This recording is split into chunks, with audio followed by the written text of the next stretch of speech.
Time now for Media Watch. James Creedon joins us. We're looking at reaction online to the horrific killings in the French Alps near the lake at Annecy there.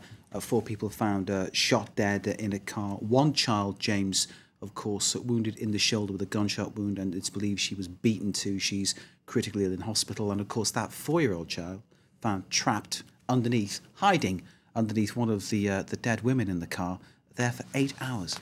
It's a horrific story, Mark, and it has captured the attention of the British media, the French media. Even as early as this morning, the British papers were leading on this story. We can see here The Sun, 4 Brits gunned down. Now, it didn't make the French papers in their front pages this morning, but the story did grow as the day went on and as details began to emerge. Still, of course, very unclear as to what exactly happened, but that was the front page of The Sun this morning. If we go on to Twitter and the social media, you have people from in and around Annecy reacting. This goes back to the early hours of this morning when the news came out. Annecy, everyone here is shocked by the shootings. What could be the motivation for such brutality in such a normally peaceful spot? I think a lot of people reacting like that. It is a beautiful part of the world. It's renowned for family activities, for peaceful retreats, and for outdoor activities. And then you see that kind of thing happening. It's just horrific. Isn't it? Another person with a similar tweet here, pretty shocked about the shooting at Annecy. Way too close to home, so unexpected and terribly sad for the 2 little girls. A lot of people obviously reacting to the tragedy of what happened to those 2 little girls. One being seriously injured, and the other in that horrendous situation where she was stuck in the car for 8 hours, probably one would imagine in a state of shock of some kind or other. Can't stop thinking about the 4-year-old found in the car near Annecy, and indeed The Sun and other media picking up on that as well, how she was found alive under the corpses. Lots of questions as well, Mark, as of course you've been looking at des zones d'ombre, as Le Monde says. For example, how she could have been left for 8 hours in that car. I suppose technical reasons behind that, crews coming over from Paris to inspect the site, and also the motive. I suppose that's the biggest question hanging over it, and I think really there are no answers to that for now, only speculation, and you find all sorts of speculation online. Going back to the 4-year-old child, that poor mite, sort of trapped where she was, presumably keeping quiet because her mother told her to keep quiet because there was a man shooting at them and she didn't want her to get hurt. I mean, one can only,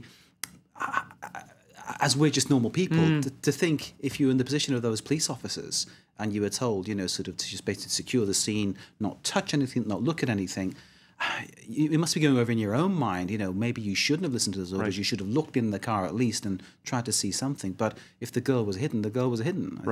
I think it's impossible to imagine how this has happened. It defies basic human common sense. How could you not look in the window of the car and see a child moving around? Now, the theories about what happened, of course, it's said on the internet that the man who's believed to be the father was at one point linked to the Iraqi nuclear program, although he was forced to work on it.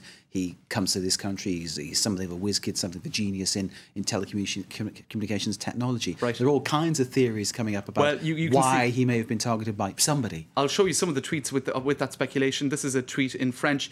Iraqi engineer, professional army man, all of the family targeted. The first witness was a former RAF man. This stinks of Secret Service activity from 15 kilometres away. That's one person's take on things. Another tweet here.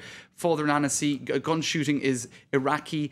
Aviation and aerospace consultant Assad Al-Hili. Story starting to look like a spy thriller. And another person here saying... It has that feel about it, that sort of MI5 type of thing, doesn't it? I'm talking about the sort of TV sort of program, if you like. But I mean, certainly the gentleman cyclist who discovered the scene, was an RAF veteran. I mean, that could just be a coincidence. It could be a pure coincidence, but I suppose people, with these stories, there's so many But it stokes the fire of theory, doesn't it? And that's right. Now, 2 other aspects to show you, Mark. First of all, Le Point, which is a news weekly here in France, they're harking back to 1952.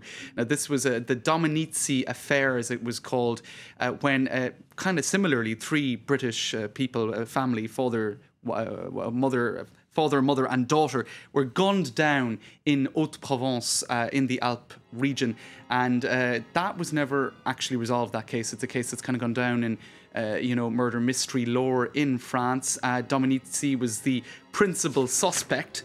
A guy called Jack Drummond was the prince. He and his wife Anne and Elizabeth, daughter, were the 3 victims. In any case, that was never resolved. A guy called Gaston Dominici was arrested at the time. He was even convicted, but then cleared of the crimes, and actually a lot of suspicion at the time that it was a spy that Jack Drummond was a spy killed by the Soviets. So you're seeing online some speculation about that kind of stuff as well. Obviously, no proof at all. And just to finish with the Daily Telegraph, if I could pull it up here, a lot of the British papers are, of course, as would be expected, going to the neighbourhood in Surrey where this man lived for over 20 years. And the neighbours were unanimous in saying that he was a lovely man, the family were a loving family, lovely people, and that it's unthinkable he had no enemies, as the headline says there. He's no tinker, sailor, soldier, spy. So those who knew him in the locality just cannot understand how this could have happened to him and his family. And of course, the fact of the matter, 2 girls tonight in hospital, both orphans because of this horrific tragedy. Absolutely, very sad stuff. Our thoughts with them. Yeah. James, thank you very much indeed. Thanks, James Mark. Creedon with that look of what's been said online about the shooting in Annecy.